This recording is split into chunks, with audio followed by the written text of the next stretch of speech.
गाने कहूंगी वे सारी जनी ध्यान लाकर सुनियो और पसंद आवे नहीं लाइक सब्सक्राइबर कमेंट के जमा ढूंढे ठा दियो। ठीक है बेबे जमा ठा ढूंढे तो क्या रहा मैं ढूंढे मतलब हां घबराई जानती कोनी फिर नु कह देगी कि मैं आई कोनी अजड़सी हां आड़ा भगवत गीता हमने पढ़ने का नहीं सुनने का भी कितना लाभ मिला है वो इस कहानी में बताया गया है। इस ध्यान लगा के सारी जने सुन लो।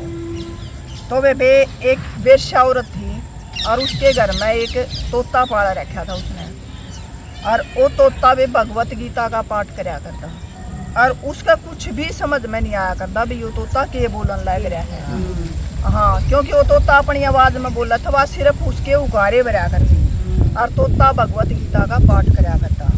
तो उसका काम तो जो वेश्या औरत का भी सारी दुनिया जाना उसका क्या काम था वह अपने सुबह निकल जाती और वो अपने जो उसका काम था वो कर कर वह शाम ने एक दिन वापस लौट रही थी।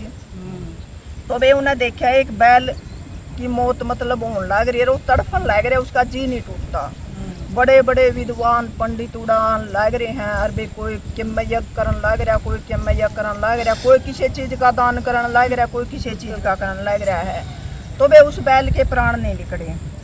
तो वह वेश्या औरत उधर का जावे थी उसने देखा भी इतनी भीड़ इकट्ठी हो रही है भाई आड़े के हो रहा है और तो वह किसी ने बोली आक भैया ये आड़े के हो रहा है कोई मेरा बर्गी चंडाल लुगाई थी बोली चल चल आ गया ना तेरा के काम है।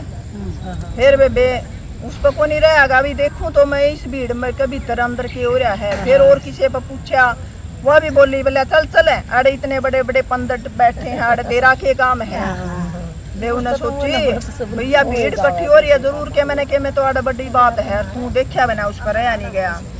तो बे वाह क्यों क्यों करे अपना मुंह सा ढक्का न पल्ला करके न अपना वाह उस भीड़ में का नीचे का बढ़ गई। उन्हें देखा एक बैल जमा तड़फन लग रहा है बोले इसने 3-4 दिन हो गए तड़पतन इसके प्राण नहीं निकलते और भैया हमने सारे काम कर लिए लेकिन इसके प्राण नहीं छूट गए। तो उसने वे वो जो तोता बोलिया करता जो उसका समझ में आया कर दी वो कू के जो तोते की आवाज़ जो हमें काढ़नी नहीं आती उस लुगाई ने काढ़नी आती क्योंकि उसके पास सारी बार रहा करता।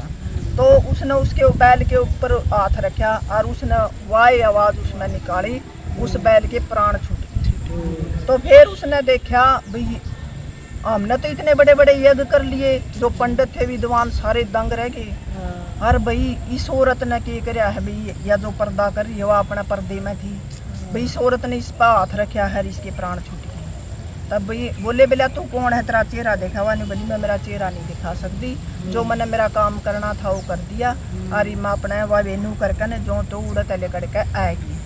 बैल के प्राण छूट गए बैल गया अपने यमराज के पास। फिर यमराज बोला भाई बोल तेरी आगे की इच्छा है। बोला मेरी इच्छा यह है कि मैंने एक बार उस औरत से मिलवा दो जिसकी वजह से मैं इतना तड़प रहा था और मैंने मुक्ति मिली है। बोला भाई क्या करेगा उड़ जाके। बोला ना जी मैंने एक बार जाना है मेरी यही इच्छा है। तो भगवत गीता पढ़ने के बाद जो उसने उस पर हाथ रखा उस बैल ने इतना पुण्य मिला था कि भगवान ने उससे ये दे दिया भाई जड़ा तू कहेगा मैं उड़ा जन्म दूंगा तेने भैया अगला जन्म तेरा इतना सफल है। तो उन्होंने बोला देखा आपने जब मेरी सारी छुट्टी कर दी तो मैंने एक बारी आप नीचे नहीं भेज सकते। बोला भाई चल तू तो हवा बन रहा आत्मा है कितने भी जा तो भेज दिया। तो उसने देखा भाई इस औरत के मैं ईसा के खूबी है वह अपने सुबह निकलती अपने उस डंडे पैर शाम ने आ जाती अपने देखा इसने यह काम भी गलत करने लग रही है। फिर उसका घर जाकर देखा तो तोता भगवत गीता का डेली पाठ करे है वह औरत डेली भगवत गीता सुने है उसके उकारे भरे हैं। तो उकारे भरण तो उसमें इतनी दिव्य शक्ति प्राप्त हो रही थी इतना बढ़िया उसने वो मिल रहा था कि उसके अगले जन्म सुधरन लग रही थी जो उसके जो आप पाप करे थी वे मतलब मिटन लग रही थी गले गले। तो फिर वो गया बिला भाई देखा तू बिला हाँ देखा बिला इनकी इच्छा तरी बिला मैंने उस औरत की कोख तक जन्म लेना है। वो बैल बोला भाई बिला उस औरत की कोख तक क्यों जन्म लेगा तना सारे लोग न्यू कहेंगे यो बेरानी किसका बीज है उस औरत का तो ही नहीं। बिला भगवान है तू तेरे लिए कुछ भी असंभव नहीं है कुछ ऐसा संभव दे कर अकमन मेरे बाप का नाम भी मिले और मैं उस औरत की कोख तक जन्म दूँ। बोले यार यो कुकर करूँ बोला ये मन नहीं मेरा कुकर करेगा तू भगवान क्या कहा जब तू यो काम नहीं कर सकता और इसने इसकी भगवत गीता का फल तो उतना देना ही देना पड़ेगा। आगे भगवान का समझ में भाई उसने तो जिद ला ली रही हो, इसने नाम भी सही देना है, इसने जिंदगी का मतलब सफल देनी है, इसने नू कौन देनी कभी, इसने लज्जित जिंदगी देनी है। तो वे एक राजा था, वो किसी कारण मंच उसके उस कोठे पर दावे है, उस राजा का उस पर दिल आ गया वेश्या औरत का। तो उस पर दिल आवे है तो नू कहे मैंने इस औरत के साथ शादी करानी है।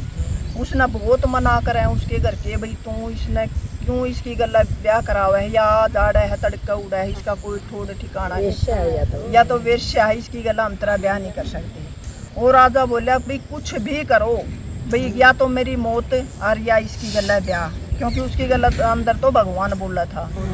तो भाई उसने वही बात है, बोला राजा जो कर देगा नहीं, प्रजा अपना आप पे चुप हो गया है 2 दिन, ये तो गरीब की बात उठाया करें, तगड़े की कोई नहीं खाता। राजा उस वेश्या औरत के साथ ब्याह कर ले है, वह वेश्या औरत जमाए गदगद हो जाए, क्योंकि हर वेश्या औरत, एक वेश्या बनना तो आसान हो है, लेकिन उस दलदल तक बाहर निकलना बहुत मुश्किल हो है। उसके अंदर जाने के बाद हर कोई निकलना चाहे हम बताए। तो वानु बोली भाई मन तो एक बहुत मन पुण्य करे होंगे, जो मैंने फल मिल गया, उसने भी नहीं बेरा था तना फल क्या का मिलने लग रहा है।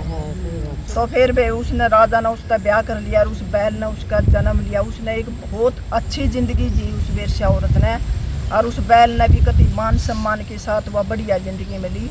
तो वही बात है, नू नहीं बेरा होंगे भगवान की नज़र में के गलत है के सही है, हमने किसी को जज नहीं करना चाहिए भाई यो के कर रहा है यो के कर रहा है। तो यो देखो भगवान की नज़र में के पाप है के पुण्य है, तो इस बात का हमने कुछ नहीं बेरा। तो नू देखो भगवत गीता हमने जरूर पढ़नी चाहिए, या कहानी सिर्फ और सिर्फ भगवत गीता का प्रसाद खातर हमने नू बताई है भाई, उससे कितना फल मिले, हमने सुनते ही मिला है, उकारे भरणते ही मिला है। हाँ तो यह कहानी आप बहना ना जरूर पसंद आई होगी, कमेंट करके जरूर बताइयो किसी लाइक।